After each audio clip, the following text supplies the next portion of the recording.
우리 남전도에는 우리 두 단어가 합해진 거예요. 남자 그리고 전도회. 그래서 이 단어를 조합해 보면 전도하는 남자들이라고 볼 수 있어요. 꽃을 든 남자가 아니라. 네. 저는 우리 지방의 남전도회가 많은 일들도 하지만 특별히 한 영혼을 집중해서 전도하는 남전도회 되기를 주님의 이름으로 축원합니다. 그래서 한 영혼을 주님처럼 찾아다니며 그 영혼에게 집중할 때 우리 남전도회, 우리 하나님이 기뻐하시는 남전도회 될 줄 믿습니다. 그리고 남전도회가 속한 교회마다 부흥하게 될 거고요, 남전도회가 속한 곳곳마다 변화의 물결이 일어나게 될 줄 믿습니다. 아멘. 남자가 중요합니다. 오해는 하지 마십시오. 제가 만약에 여전도의 연합회 강사로 초빙됐으면 여자가 중요하다고 얘기했을 겁니다. 여하튼 오늘은 남자가 중요합니다. 영적인 원리인데요, 한 가정의 영적인 제사장으로 하나님이 남편 그리고 아버지를 세워주셨어요. 그리고 그 가정을 그 남편이 아버지가 영적인 제사장이 돼서 다스리게 될 때 하나님의 다스리심의 통치가 그 가정 안에 있고, 아내가 바로 세워지고 자녀들이 주 안에 바로 세워지는 것, 이것이 하나님의 원리입니다. 남자가 여자보다 월등해서 그런 것이 아니고요, 평등해요. 이것은 하나님이 우리에게 말씀해 주셨던 질서가 그렇습니다. 그런데 이 질서가 깨지면 모든 것들이 다 무너져요. 날씨로 말하면 영적인 흐림이 됩니다. 흐림. 제가 오랫동안 있었던 뉴질랜드는 남자가 서열 순위 5위예요. 5위. 남자가 1위는 여성입니다. 여성 신장이 뉴질랜드는 최고예요. 그래서 여성한테 뭐라고 하면 안 돼요. 근데 2위는 자녀예요. 3위는 부모예요. 4위는 애완견입니다. 그 다음에 5위가 남자예요. 그래서 웃긴 얘기인데요, 이사 갈 때 남자는 꼭 애완견을 이렇게 안고 있어야 돼요. 버리고 가면 안 되니까. 그 정도입니다. 그래서 그런지 몰라도 뉴질랜드의 영적인 날씨는 흐림이에요. 아니면 어두움일지도 모릅니다. 정말 살기 좋은 곳이거든요. 그런데 지난 10년 전에 동성애법이 세계 국가 13번째 나라로 통과가 됐고요, 그거 한번 무너지기 시작하니까 그 다음부터 우리가 기대하지도 않았던 법들이 계속해서 제정됩니다. 특별히 마약법이 통과됐고 안락사법이 통과됐고, 이제는 성 정체성 이제 분별이라고 하는, 내가 남자인데 난 여자이고 싶어, 그럼 그 사람이 여자인 걸도 통과가 됐습니다. 참 어려운 나라가 됐죠. 영적으로 참 어렵습니다. 여하튼 남자가 중요해요. 이것은 하나님의 영적인 권위를 그 남자에게 부여해 주셨기 때문에. 그런데 남자가 하나님이 주셨던 영적인 권위를 가지고 살아가기 위해서 필요한 것이요, 기도예요. 만약에 영적인 권위를 주셨는데 기도하지 않으면 남자는 반드시 권위주의로 살아갑니다. 권위주의와 권위는 전혀 다릅니다. 하나님이 우리에게 주신 영적인 권위를 누리고 그 일들을 행사하기 위해서는 기도할 수밖에 없습니다. 그래서 저는 오늘 남전도에 순회 예배 드리면서 기도하는 남전도회라는 주제로 여러분과 말씀을 전하고자 합니다. 고든 맥도날드가 쓴 내면 세계의 질서와 영적 성장이라는 책이 있습니다. 이 책에 보면 세상을 살아가는 사람들의 두 가지 형태를 이야기합니다. 한 사람은 충동에 이끌리는 삶이에요. 또 한 사람의 이야기는 소명에 이끌리는 삶을 삽니다. 오늘날 많은 사람들이 하루하루 그저 충동에 이끌리는 삶, 본능적으로 살아가요. 시간 계획 없이 살아가요. 감정적으로 세상을 살아갑니다. 그러다 보니까 내 삶에 참 중요한 일들이 많은데 그르치고 살아요. 그리고 감정적으로 그 일들을 치르다 보니까 서로 상처를 주고 상처를 받는 일들이 일어납니다. 그러다 보니까 세상 살기가 힘들고 복잡하고 아픕니다. 그런 반면 소명에 이끌리는 삶이 있어요. 그는 무엇을 먼저 해야 되는지를 정확하게 압니다. 가장 중요한 것은 하나님의 뜻이고 하나님의 비전이고 하나님의 말씀 속에서 진리를 찾고 그 말씀대로 삶을 살아갑니다. 그리고 그 뜻대로 무엇을 해야 될지에 대한 우선순위를 정하고 제일 먼저 그 삶을 살아 묵묵하게 걸어가죠. 어떻게 하면 우리는 충동에 이끌리는 삶이 아니라 소명에 이끌리는 삶으로 살 수 있을까요? 그 삶의 비결은 기도에 있습니다. 기도하게 될 때 우리는 주님이 우리를 부르신 그 삶을 살아내요. 그런데 기도하지 않으면 우리는 충동에 이끌리는 내 마음대로 내 감정의 기복대로 살아갈 수밖에 없습니다. 오늘 사도 바울은 데살로니가 서신을 통해서 우리에게 말씀하십니다. 와, 우리 집사님 정말 성경 봉독 엄청나게 멋지게, 쉬지 말고 기도하라. 전 이런 성경 봉독은 처음 봅니다. 너무 잘하셨어요. 우리 박수 한번 보내줍시다. 네. 우리 집사님의 저 성경 봉독으로 기도하지 않으면 안 될 것 같아요. 무슨 하늘에서 마른 벼락을 치듯이 쉬지 말고 기도하라. 정말 잘해주셨습니다. 오늘 사도 바울이 우리 가운데 얘기하는 거예요. 쉬지 말고 기도하십시오. 이것이 그리스도 예수 안에서 너희를 향하신 하나님의 뜻입니다. 기도한다는 게 얼마나 중요한지 몰라요. 그것이 우리를 향한 하나님의 뜻이랍니다. 얼마나 소중한지 모릅니다. 사도 바울은 기도를 명령하면서 자신이 참 많은 서신서에서 기도를 직접 합니다. 그러면서 꾸준하게 그가 이야기하는 두 단어가 있습니다. 그것은 항상, 또 하나 부단히. 이 두 가지 단어를 계속해서 써요. 항상, 부단히. 계속해서 기도하라고 우리 가운데 얘기합니다. 즉 사도 바울이 기도하라는 것은 삶의 일부가 아니었어요. 사도 바울은 기도는 삶의 전부였습니다. 그래서 사도 바울은 쉬지 말고 기도하라고 명령합니다. 무슨 뜻일까요? 쉬지 말고 기도하라는 의미가, 먼저는요, 기도를 중단하지 말라는 거예요. 어떤 일이 있어도 쉬지 말고 기도하십시오. 세상을 살아가는 우리에게 두려움과 고민과 갈등과 걱정과 염려가 있어요. 사람에 대한, 미래에 대한, 혹은 막연한 어떤 두려움들이 우리 가운데 몰려옵니다. 나이가 들면 들수록 이런 것들이 우리 안에 들어오면서 불안을 일으켜요.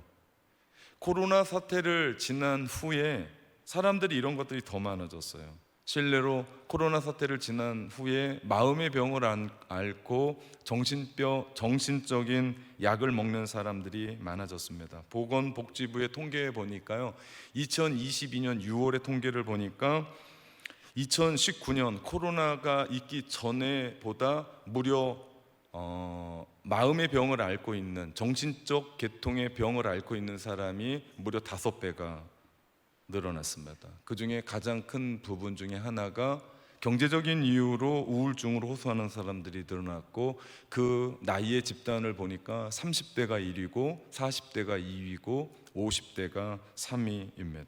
왜 이런 현상이 일어납니까?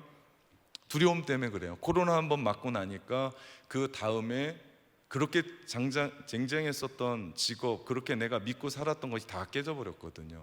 그러고 나니까 멘붕이 된 거예요. 어디로 어떻게 내가 가지고 있었던 노하우, 나의 지식, 그 모든 것이 다 깨져버렸고, 새로운 시대가, 뉴 노멀이라고 하는 새로운 시대가 시작됐거든요. 그러다 보니까 어디로 가야 될지 모르고 갈팡질팡하면서 내 마음 가운데 두렵기 시작합니다. 근데 그거 아십니까? 우리가 기도하기를 시작하면 그 두려움의 실체와 맞서게 됩니다. 그러면요, 그 두려움 속에서도 우리는 주님과의 친밀함 속에 들어가게 되고, 그러면 우리는 마음의 병도 이깁니다. 그런데 우리가 두려움 때문에 기도를 쉬잖아요. 그 두려움과 불안 때문에 내가 기도의 끈을 놓잖아요. 그러면요, 내 영혼은 두려움에 휩싸여 버립니다. 그러면서 실체가 없거든요. 마치 아침 안개처럼 뭔가가 있는 것 같은데 앞이 깜깜한데 운전할 수도 없을 정도인데, 그것을 걷어내면 어떻게 됩니까? 아무것도 없어요. 그냥 컵에 물 한 컵 정도인데 이거를 안개로 뿌리니까 앞이 하나도 안 보이는 것처럼, 두려움의 존재가 우리를 그렇게 압도하니까 우리의 마음 가운데 걱정과 근심과 염려와 갈등이 우리 안에 가득하며 우리의 삶을 좀먹기 시작하고, 신앙이 있고 교회에 나오는데도 불구하고 주님은 어디 갔나 없고 내 마음 가운데는 두려움으로 가득 차더라. 여러분, 선택은 내가 해요. 기도할 건가 말 건가. 그런데요, 그 결과는 오로지 또 내가 먹어요. 기도하면 우리는 두려움을 이깁니다. 마음의 병을 이깁니다. 그러나 우리가 기도하지 않으면 우리는 두려움 속에 휩싸여 살 수밖에 없다라는 거죠. 선택은 우리의 몫이에요. 어떻게 할 건가? 내가 기도하면서 두려움을 이기고 승리하며 살 건가? 아니면 기도하지 않고 두려움 속에 휩싸여 살 건가? 사도 바울이 말하는 쉬지 말고 기도하라는 이야기는요, 아무것도 하지 말고 하나님만 생각하고 의식적으로 하나님과 대화하라고 한다면 절대로 이건 못하는 일입니다. 할 수가 없어요. 왜? 이 중에 누군가는 학교를 갑니다. 이 중에 누군가는 직장을 가요. 이 중에 누구는 사업을 합니다. 이 중에 누군가는 가정을 돌보고 아이들을 돌보는데 어떻게 합니까? 바울이 이야기하는 쉬지 말고 기도하라는 핵심의 전제가 있습니다. 그것은 예수 안에서입니다. 예수 안에서 생각하는 거예요. 그 모든 생각입니다. 나의 좋은 생각, 선한 생각, 혹은 부끄러운 생각, 유치한 생각, 교만한 생각, 창피한 생각, 슬픈 생각, 기쁜 생각, 그 모든 것들을 주 안에서 표현해 내는 거죠. 이것이 쉬지 말고 기도하라는 거예요. 내가 주 안에 있을 때 그 속에서 내가 주님 생각하면서 지금 나의 생각들을 토로하면서 운전하고, 토로하면서 그 삶을 살아가고, 토로하면서 생각하며 살아가는 겁니다. 제가 온 지가 얼마 안 돼요. 4개월밖에. 근데 남전도회가 일어난 일들을 보니까 정말 많더라고요. 평신도 집회가 거의 1000명에 육박한 사람이 그 체육관에 가득 찼어요. 성공한 겁니다. 훌륭하게 그 일들을 마쳤어요. 이번에 순회 예배도 이제 곧 끝납니다. 11월에도 우리 남전도에서 수양회가 있다라고 들었습니다. 여러분, 우리가 그 어떤 것보다도 먼저 해야 될 게 기도입니다. 그 일들 잘 이루어내기 위해서 기도하는 것이 아니라 기도함으로 말미암아 그 일들을 행해야 되죠. 종교개혁을 일으켰던 마틴 루터는 1517년 비텐베르그 성문에 카톨릭을 반박하는 95개의 반박문을 붙입니다. 그리고 종교개혁을 일으켰는데 그 종교개혁을 성공해요. 그 이후에 마틴 루터가 얼마나 바빴겠습니까? 강연과 저술과 하루에 24시간이 부족했어요. 바쁜 삶을 살아감에도 불구하고 그가 목숨을 내걸고 한 것이 있는데 그것이 바로 기도였습니다. 그가 이런 말을 합니다. 오늘은 일이 너무 많고 바쁘니 2시간 더 기도해야겠다. 또 이런 말을 합니다. 할 일이 너무 많아서 아침에 기도로 3시간을 보내야만 한다. 이게 루터의 고백입니다. 루터의 자서전에 나와 있는. 루터가 그 많은 일이 더 많아지고 바빠진다고 해서 절대로 기도를 줄이지 않았어요. 우리 가끔 어떤 일들을 해보면 새벽 예배에 나와서 새벽 예배 기도 잘라먹고 그 일들을 하는 경우가 있더라고요. 기도 시간을 줄여요. 말씀 듣는 시간을 줄여요. 영적인 시간을 줄이는 우를 범합니다. 할 일이 많아지고 바빠질수록 오히려 기도를 늘렸다는 얘기가 뭡니까? 나는 주님이 필요합니다. 주님의 도우심이 필요합니다. 능력이 필요합니다. 인도하심이 필요합니다. 루터는 알았어요. 종교개혁이 내가 성공한 게 아니거든요. 하나님의 은혜 없고 하나님의 능력 없고 하나님의 인도하심이 없었으면 한 발짝도 갈 수 없는 그 거대한 교황 앞에서의 계란으로 바위치기에 종교개혁이 성공했거든요. 그러니 그는 기도할 수밖에 없었죠.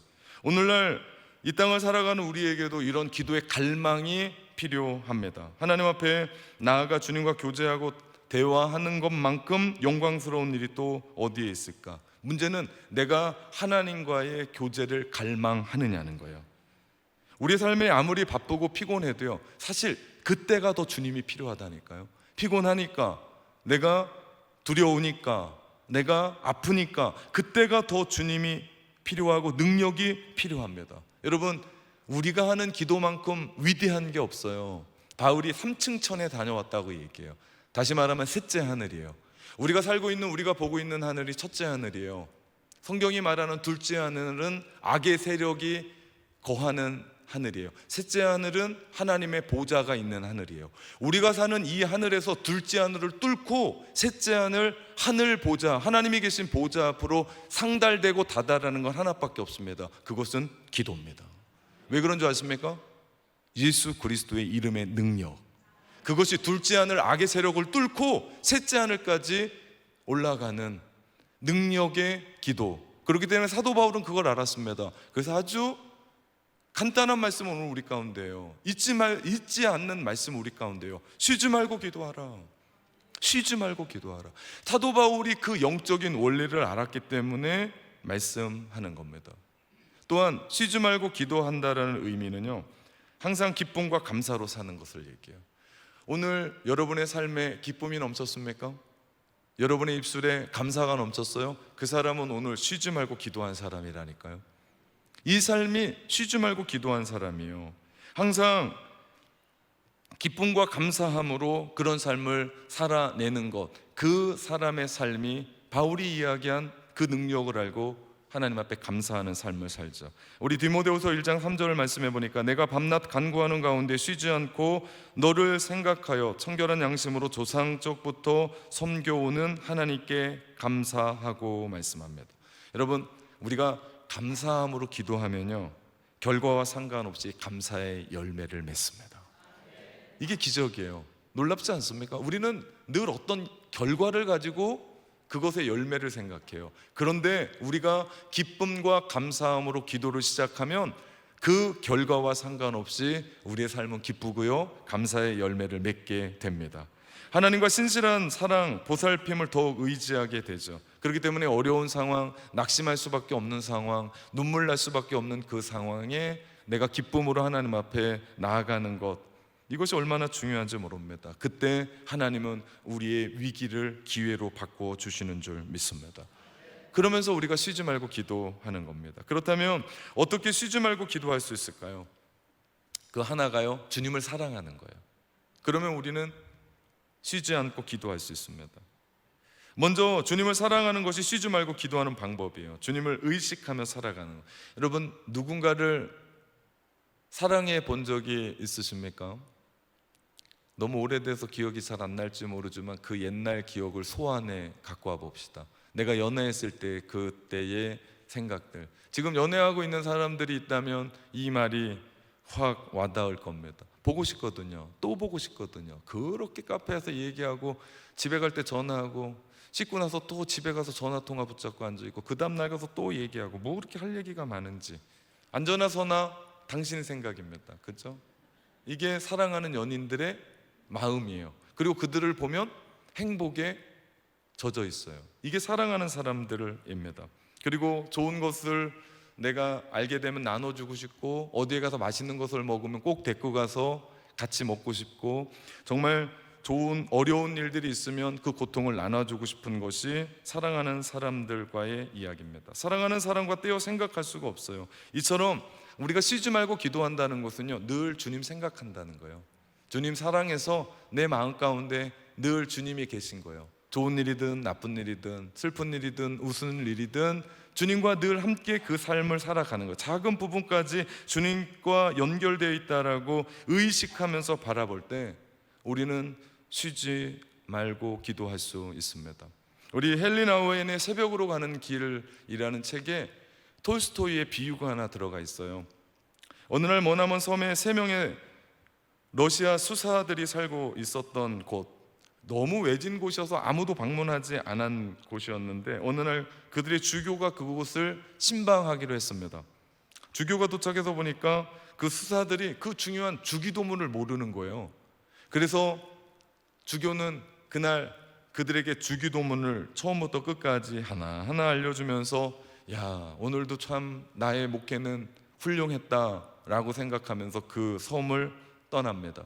섬에서 멀어지면서 공해상으로 들어가는데 갑자기 3명의 수사가 아니 글쎄 무리를 뛰어오고 있는 거예요. 그래서 그들이 묻습니다. 사랑하는 주교님, 주교님이 가르쳐 주셨던 주기도문을 까먹었습니다. 어떻게 해야 됩니까? 주교는 그 앞에 펼쳐진 광경이 어안이 벙벙해서 이게 어떻게 된 일이냐고, 그럼 당신들은 어떻게 기도합니까? 라고 물었어요. 그랬더니 그 세 명의 수사가 그런 얘기예요. 저희의 기도는 아주 간단합니다. 저희도 셋이고 하나님도 셋이니 주여 우리를 불쌍히 여겨주소서라고 기도한다는 거예요. 그렇게 주기도문을 열심히 가르쳐줬던 그 사람은 배를 타고 나가는데, 그렇게 순수하게 기도하는 그들은 단순하고 거룩한 그 기도를 통해서 그들은 무리를 뛰어다니고 있다는 거예요. 톨스토이가 이 유명한 비유에서 나타난 것처럼 기도를 배우는 것과 기도로 충만한 것과는 전혀 다릅니다. 우리가 잘 생각해야 돼요. 쉬지 말고 기도하라는 것은요, 주님을 사랑함으로 그 사랑하는 주님을 우리 안에 채우는 겁니다. 쉬지 말고 기도하십시오, 이걸 배워서 우리가 하는 게 아니고 그 주님의 그 사랑을 내 안에 채우는 거예요. 우리 특별한 새벽 40일 기도회를 깨우면서 우리가 기도합니다. 이제 23일째 달려가고 있는데요, 왜 우리가 그렇게 기도합니까? 그 주님의 그 사랑을 우리 안에 채우기 위함이죠. 그러면 그 주님의 사랑이 우리 안에 충만해질 때 우리는 모든 것들을 이기죠. 저는 바라기는 우리 남전도의 우리 임원들이 이런 기도를 하나님께 드리기를 주님의 이름으로 축원합니다. 기도로 충만한 마음을 배워서 주님 앞에서 늘 쉬지 말고 기도하는 남전도의 임원들 될 때 우리 전남 서지방의 모든 남전도회가 성령 충만함으로 쉬지 않고 기도할 수 있는 남전도회가 되어줄 줄 믿습니다. 기도가 영적으로 호흡하는 것이라는 것을 인식하는 거예요. 어떻게 쉬지 말고 기도할 수 있을까? 우리의 호흡은 인식 안 해도 돼요. 왜냐? 자연스럽습니다. 그러나 영적인 호흡은요, 우리가 물에 들어가서 수영할 때 호흡이 중요한 것처럼 영적인 호흡도 우리가 인식하며 들어가야 돼요. 아, 내가 영적으로 호흡해야지. 우리의 삶은 살아가는 게 있고요, 살아내야만 하는 게 있어요. 밥 먹고 그냥 숨 쉬고 살아가는 건 살아가는 겁니다. 이거 어려운 사람은 잘 돌봐드려야 될 사람이에요. 그죠? 숨 쉬는 게 조금 어렵다? 살아내야 되는 사람은 병원에 여기 계시면 안 된다니까요. 그러나 우리의 삶은 살아내야 되는 게 있어요. 그 모든 것이 영적인 삶이에요. 예배하는 것 우리가 살아내지 않으면 이 자리에 없습니다. 기도하는 것 우리가 살아내는 거예요. 찬양하는 것 우리가 살아내야 되는 거예요. 오늘 찬송가가 4절까지 있었거든요. 근데 3절에서 멈추려고 그랬어요. 근데 다시 사회자가 4절을 부르니까 하더라고요. 살아내야 되는 거예요. 그냥 찬송가는 4절 불러지는 게 아니라 어떻게 해야 돼요? 살아내야 되는 겁니다. 역시 마찬가지예요. 기도는요, 우리 안에 오늘은 한번 기도해 봐야겠다 이런 일은 없습니다. 오늘은 한번 예배 드리러 가 봐야겠다 이런 일은 없어요. 예, 오늘은 고스톱을 한번 쳐봐, 이건 자연스럽습니다. 오늘은 TV 한번 봐야겠다, 오늘 넷플릭스 한번 보고 오늘은 영화 한번 때려야겠다, 이건 그냥 되는 거라니까요. 그냥 사라지는 거예요. 그런데 우리의 삶의 영적인 모든 부분은 살아내야 됩니다. 쉬지 말고 기도하라 라고 하는 이 부분도 우리 안에 인식하고 들어가야 돼요.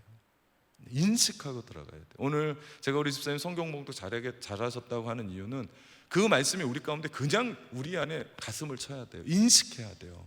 그렇기 때문에 하나님의 말씀을 듣고 그냥 오늘 좋은 말씀이었다 그냥 들어가면 안 되고, 그 말씀이 우리 가운데 천둥과 같이 들려져서 하나님의 음성으로 듣고 내가 잠자고 있었던 그 자리에서 벌떡 일어나서 하나님 앞에 기도하며 들어가는 것처럼 우리가 인식할 때 기도할 수 있는 줄 믿습니다. 사람은요, 중요한 거 따라가요. 가만 보십시오. 돈 좋아하는 사람은 돈 따라가요. 사람 좋아하는 사람은 사람 따라갑니다. 명예 좋아하는 사람은 명예 따라갈 수밖에 없어요. 그러나 하나님 좋아하는 사람은요, 하나님이 좋아하는 하나님의 뜻, 하나님의 방법, 하나님의 식을 따라갑니다. 여러분의 인생에 가장 중요한 분이 누구십니까? 네. 목사가 설교를 준비하면서 이 타임에 대답을 할까 안 할까를 되게 고민하는데요, 안 할 거다 생각했는데 정확했습니다. 우리의 인생에 가장 중요한 분이 하나님이시잖아요. 그러면 우리는 기도할 수밖에 없는 줄 믿습니다. 우리 특별한 새벽 40일에 이 자리 꽉 차잖아요. 왜 그래요? 내 인생에 하나님밖에 중요한 분이 없습니다 고백하는 거예요. 그분들이 그렇게 외치는 거예요. 새벽마다 그렇게 외치는 거라니까요. 얼마나 감사한지 모릅니다. 요전에 제가 책을 읽는데 이런 말이 나오더라고요. 성령으로 충만한 그리스도인은 묵상할 수밖에 없다. 성령이 우리를 말씀으로 이끌어 하나님을 만나고 그분이 주시는 말씀을 듣게 하시기 때문이다. 여러분 그거 아십니까? 다르지 않아요. 우리 인생에 가장 중요한 분이 주님이시면 주님이 우리를 끈다니까요. 자석처럼 우리를 끌어당기신다니까요. 그러면 기도할 수밖에 없는 줄 믿습니다. 그렇다면 아주 실제적으로 어떻게 하면 이 쉬지 말고 기도를 실천할 수 있을까? 제가 세 가지만 말씀드리고 마무리하겠습니다. 첫째, 일정한 시간을 내십시오. 쉬지 말고 기도하기 위해서는요, 여러분이 특별히 일정한 시간을 내야 돼요. 특별히 새벽을 깨우십시오. 우리 남전도에 여러분 새벽을 특별히 깨우십시오. 오늘 임원으로 오신 분들 새벽 예배 다 하십니까? 한번 하시는 분 손 한번 들어보실래요? 네, 감사합니다. 새벽을 끝까지 깨우셔야 돼요. 저는 그 어떤 것보다도 새벽을 중요하게 생각합니다. 승리의 키입니다. 새벽이 우리의 인생에서요 영적으로 뒤밀려나잖아요. 그러면 우리의 삶은 다 망가집니다. 그런데 그 새벽의 고요한 시간에 주님과 함께 그 시간들을 깨우면요, 우리의 삶의 그날 하루는 주님의 시간으로 채워지기 시작하죠. 이게 놀라운 원리예요. 그렇기 때문에 새벽의 영성을 저는 사랑합니다. 그래도 새벽이 어려우신 분은 어떤 시간을 정하는 거예요. 그것이 저녁의 시간이든 그것이 나의 어떤 시간이든. 내가 잠잘 때 기도하겠습니다, 그런 사람은 기도 않겠다는 사람이에요.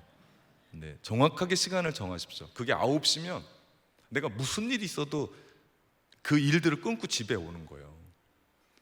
그리고 그 기도의 자리를 채우는 겁니다. 처음엔 10분 할 수 있어요. 그 다음에 20분, 그러다 30분, 그러면서 1시간 하는 거예요. 오늘부터 나는 1시간 기도하겠습니다. 절대 못합니다. 하지 못했던 사람이 1시간을 어떻게 기도해요? 그러려면 조금 머리를 써야 돼요. 기도 제목 5개를 정해서 10분씩 기도하면 1시간이 돼요. 그렇게 기도에 우리 안에 습관을 들이는데 특별히 시간을 내는 겁니다. 두 번째는요, 어떻게 쉬지 말고 기도할 수 있을까? 특별한 장소를 정하십시오.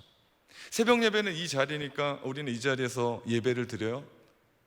교회에 나와서, 그리고 그 자리에는 하나님의 말씀이 있습니다. 그 말씀의 줄기를 붙잡고 기도하며 나가는 거예요. 일단 시간을 떼어놨으면 장소를 정하는 거예요. 우리 마태복음 6장 6절에 보니까 내 골방에 들어가 문을 닫고 은밀한 중에 계신 내 아버지께 기도하라. 정확한 장소를 얘기합니다. 물론 이 골방이 우리 아무것도 비어있는 어떤 방이라고 할 수도 있지만 사실은 우리가 정해놓은 어떤 곳이에요. 가정의 어떤 장소일 수도 있어요. 그죠? 방이 3개밖에 없는데 가족은 있고 그 니네 다 나가라 내 골방 만들겠다 할 수는 없잖아요. 내가 가장 편하고 내가 좋은 그 장소, 혹은 식탁의 어느 자리, 소파의 어떤 자리, 그 자리에요 성령으로 기름을 붓는 거예요. 제가 이렇게 성경 공부에서 얘기했더니 목사님 무슨 기름을 붓나요? 들기름인가요? 참기름인가요? 그러던데 성령으로 믿음으로 기름을 붓는 거예요. 그리고 기도하는 겁니다. 하나님, 내가 믿음으로 이 자리에 기름을 붓습니다. 이곳에서 기도할 때 저를 만나주시고, 이곳에서 성경 볼 때 저로 하여금 깨닫게 하시고, 이곳에서 하나님을 만나게 하여 주옵소서. 그렇게 기도하잖아요. 그러면 내가 거기를 지나갈 때마다, 그 자리에 못 앉을 때마다 내 마음 가운데 무슨 생각이 들어요? 역시 여러분은 마음이 든든한 사람들이에요. 거기를 지나갈 때마다 내가 거기를 못 들어가면 내 마음에 찔림이 있어요. 자꾸 나를 끌어요. 그럴 때마다 내가 그 자리에 들어가는 거예요. 이러한 어떤 영적인 어떤 장소에 기름을 붓고 우리가 그곳에서 시편을 묵상하고 말씀을 묵상하면서 그 말씀을 붙잡고 기도의 자리로 들어가는 거예요.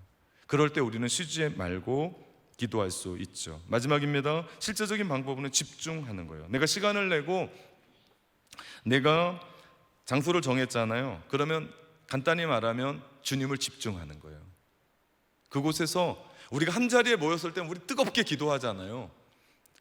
집에서도 그렇게 뜨겁게 기도하면 좀 이상하다고 얘기할 거예요. 그잖아요. 주여 뭐 3번 부르고 막 주님의 이름을 부르고 기도할 수 있기도 하겠지만 그 자리에선 좀 주님을 집중하는 거예요. 그분으로 하여금 말씀하시도록 듣는 거예요. 많은 분들이 그런 분들 계세요. 주님, 이겁니다. 당장 이루어져야 됩니다. 안 되면 안 됩니다. 오늘입니다. 아멘 하고 벌떡 일어나요. 주님이 좀 무슨 말씀을 하고 싶거든요. 좀 앉아봐라 이렇게 얘기하고 싶은데 벌떡 일어나서 나가니까 우리 주님도 어떻게 할 수가 없어요. 우리는 그렇게 기도하더라도 주님을 집중하면서 어떻게 하는 거예요? 그분을 바라보는 겁니다. 여러분, 성숙의 기도는 듣는 기도예요. 기도는 대화거든요. 오가야 되거든요. 근데 지금까지 우리의 기도는 일방적이었어요. 그죠? 내가 말씀을 들었어요. 그 다음에 그 하나님께 기도해요.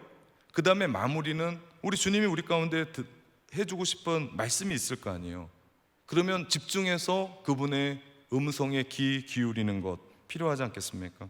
이는 마치 촛불 하나만 바라보고 있는 것과 같아요. 그렇게 다른 것을 집중하고 있으면 서서히 내 주변이 고요함이 느껴져요. 내가 주님만 그렇게 바라보는, 이거 훈련입니다. 처음엔 안 돼요. 처음에는 내가 가스불을 껐나? 내가 문을 닫고 왔나? 아휴, 비가 오면 어떡하지? 꽃은 얼어놨는데. 이런 게 이제 내 마음 가운데 들기 시작. 그러다가 어느 순간에 집중하기 시작하잖아요, 주님을. 그러면 세상과 나는 간 곳 없고 오직 구속한 주만 보이기 시작합니다. 이 기도 가운데 들어가야 돼요. 그러할 때요, 우리는 쉬지 말고 기도할 수 있죠. 기도할 때입니다. 특별히 이 시대와 교회와 환경과 정치와 경제와 문화와 나라들을 보면서 느끼는 부분이에요. 더 기도가 필요할 때입니다. 주님이 오실 날이 멀지 않았을 때 우리는 살아갑니다. 우리가 이러할 때 쉬지 말고 기도하면서, 특별히 남전도의 임원 여러분, 한 영혼을 집중하며 주님께로 이끄는 그러한 기관, 그러한 남전도회 되기를 주님의 이름으로 축원합니다. 사랑하는 오늘 순회 예배드리는 남전도의 임원 여러분, 그리고 낙원의 성도 여러분, 쉬지 말고 기도합시다.